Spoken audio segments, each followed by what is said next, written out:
రాష్ట్రంలో ప్రస్తుతం జరుగుతున్నటువంటి అసెంబ్లీ సమావేశాల్లో ఈ రాష్ట్రంలో తెలంగాణ రాష్ట్రంలో దుర్భర జీవితాలు గడుపుతున్నటువంటి వికలాంగుల సామాజిక వర్గం ఎదుర్కొంటున్నటువంటి సమస్యల మీద అసెంబ్లీలో చర్చ చేపట్టాలని చెప్పేసి గౌరవ శాసనసభ స్పీకర్ అయినటువంటి ఘటం ప్రసాద్ కుమార్ గారికి భారత వికలాంగుల హక్కుల ప్రొటెక్షన్ సమితి రాష్ట్ర కమిటీ పక్షాన మేము విజ్ఞప్తి చేయడం జరిగింది.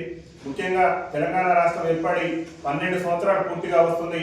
ఈ 12 ఏళ్లలో కనీసం 10 నిమిషాలు కూడా మా సమస్యల మీద అసెంబ్లీలో చర్చ జరగకపోవడం అనేది చాలా దురదృష్టకరమైనటువంటి అంశం.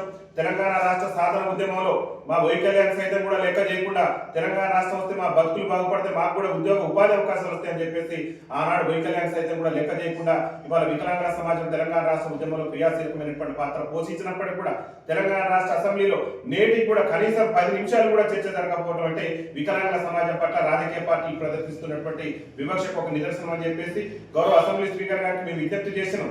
సార్, మీరు 12 ఏళ్ల నుంచి మా అసెంబ్లీలో మా సమస్యలు కానీ మా వాణి కానీ అసలు మా దృష్టి అసలు వికలాంగులు అనేటటువంటి వాళ్ళు ఈ సమాజంలో ఉన్నారు, ఈ తెలంగాణలో ఉన్నారు, వాళ్ళ బాధలు ఉన్నాయి, వాళ్ళ సాధనలు ఉన్నాయి అనేటటువంటి అంశం మీద ఏ పార్టీ నాయకుడు కూడా మాట్లాడకపోవడం మాకు దురదృష్టకరమైనటువంటి అంశం. అసెంబ్లీలో తెలంగాణ రాష్ట్ర అసెంబ్లీలో ఖచ్చితంగా 2-3 రోజుల పాటు సమగ్రమైనటువంటి వికలాంగుల సమస్యల మీద ఈ రాష్ట్రంలో వికలాంగులు ఎదుర్కొంటున్నటువంటి సమస్యల మీద సమగ్రమైనటువంటి చర్చ జరపాలని చెప్పేసి గౌరవ స్పీకర్ గారికి మేము విజ్ఞప్తి చేసినాం. స్పీకర్ గారికే కాదు, ఈ రాష్ట్రంలో ఉన్న అన్ని రాజకీయ పార్టీ నాయకులు కూడా మేము విజ్ఞప్తి చేస్తున్నాం. తెలంగాణలో అన్ని కుల సంఘాల గురించి మాట్లాడుతున్నారు, అన్ని వర్గాల గురించి మాట్లాడుతున్నారు, అన్ని వర్గాల సంక్షేమం గురించి ప్రతిపక్షాలు మాట్లాడితే ఇక్కడ జరుగుతున్నటువంటి ఏదైతే అధికార పార్టీ ఇచ్చినటువంటి హామీల అమల్లో అనేకమైనటువంటి హామీల మీద ప్రతిపక్షాలు నిలదీస్తుంటాయి. కానీ వికలాంగుల సమాజానికి ఇచ్చినటువంటి హామీలను నిలదీయడం చేత కావడంలో ప్రతిపక్షాలు కూడా పూర్తి స్థాయిలో వైఫల్యం చెందినటువంటి నేపథ్యంలో అంటే రాజకీయ పార్టీలు సకలాంగుల రాజకీయ నాయకులు మా వికలాంగుల అంశాన్ని కానీ మా వికలాంగుల ఉనికిని కానీ మా వికలాంగులు ఎదుర్కొన్న బాధలు కానీ చట్టసభలో చర్చలు తీసుకురాకపోవడం అనేటటువంటిది చాలా దురదృష్టకరమైనటువంటి అంశం. ముఖ్యంగా చట్టసభలలో మాకు ప్రాతినిధ్యం లేకపోవడం, వికలాంగులకు చట్టసభలలో రాజకీయ రిజర్వేషన్ లేకపోవడం వల్ల ఇవాళ మా ఓట్లతో గద్దెనెక్కినటువంటి సకలాంగుల ఎమ్మెల్యేలు చట్టసభలలో మా సమస్యల గురించి మాట్లాడట్లేదు. కాబట్టి గౌరవ స్పీకర్ గారికి మేము విజ్ఞప్తి చేసింది ఒకటే, దయచేసి అసెంబ్లీలో 2-3 రోజుల పాటు ఖచ్చితంగా వికలాంగుల సమస్యల మీద చర్చ జరపాల్సిందే.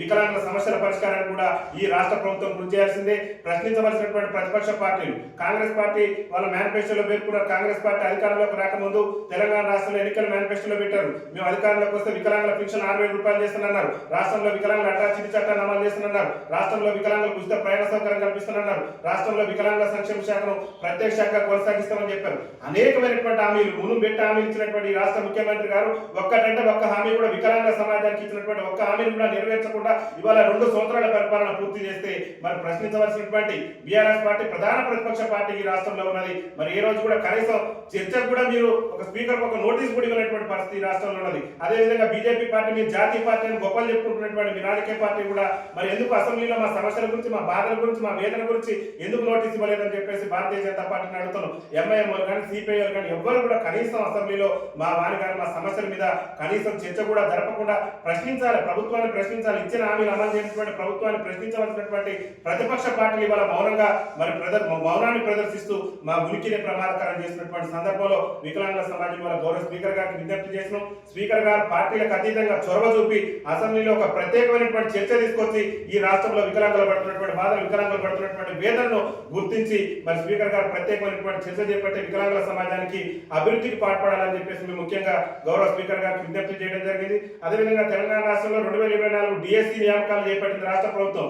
ఇలా చెప్తున్నది కేంద్ర ప్రభుత్వం, ఉన్నత విద్యాశాఖ కూడా చెప్తున్నది. ఏం చెప్తున్నది అంటే అనేక చట్టాలు కూడా చెప్తున్నాయి.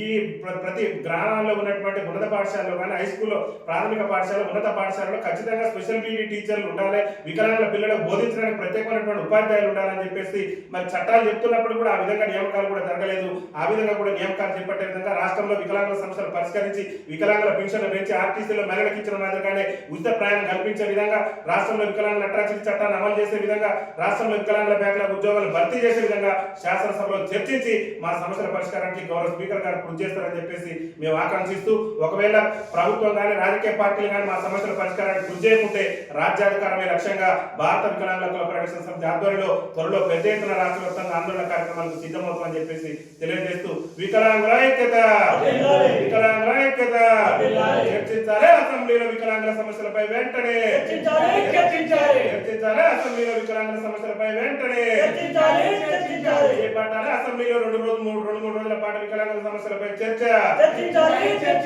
కల్పించాలి. చట్టసభలలో వికలాంగులకు రాజకీయ రిజర్వేషన్ కల్పించాలి.